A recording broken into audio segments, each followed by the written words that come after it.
Maintenant que ses papilles gustatives sont formées, Giulia devient sensible au goût du liquide amniotique et donc à celui des aliments qu'ingère sa maman. De quoi développer ses futures préférences culinaires. Giulia aurait-elle déjà un petit faible pour la saveur des plats italiens? Julia, je sais que si je mange mal, tu manges mal aussi. Alors je fais attention. Mais je n'oublie pas de me faire plaisir. D'ailleurs, je suis sûre que tu aimes déjà le chocolat.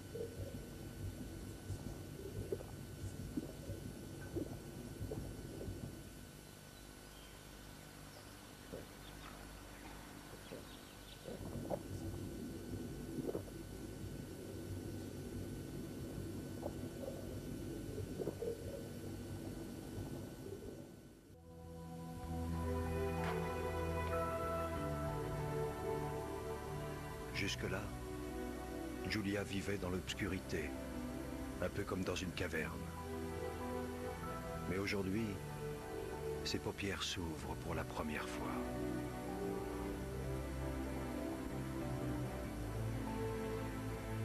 Alternance d'ombre et de lumière, le bébé se prépare en douceur au monde qui l'attend.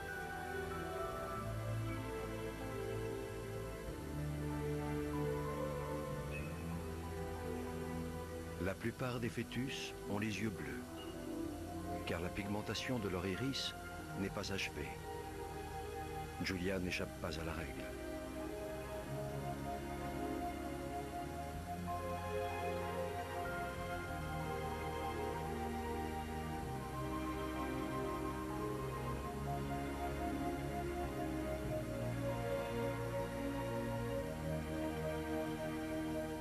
Pour connaître la couleur définitive des yeux de leur fille, Barbara et Manu devront attendre quelques mois après sa naissance.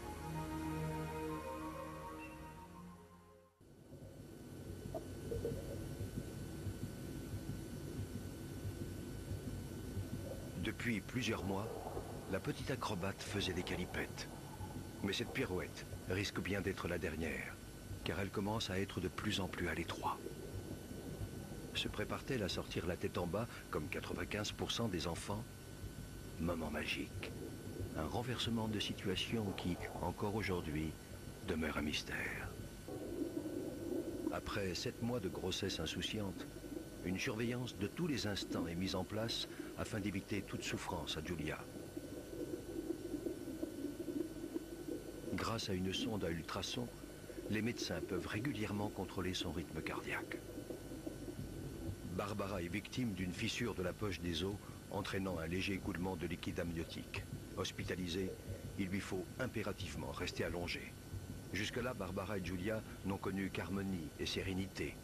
Il faut maintenant qu'elles s'accordent en douceur afin de tenir le plus longtemps possible. Tenir jusqu'au terme. Les os du crâne de Giulia ne sont pas encore soudés. Sa tête pourra ainsi s'allonger, se rétrécir au moment où elle sortira du ventre de sa mère. Entre les os, on distingue la surface du cerveau creusée de multiples sillons. À mesure que ces sillons se forment, les fonctions se localisent, s'affinent. Le cerveau dresse sa géographie finale. Ici les sons, et là les odeurs. Ici les images, et là les mots. À ce stade, le cerveau de l'enfant est assez performant pour contrôler ses principales fonctions vitales, telles que sa respiration ou sa digestion.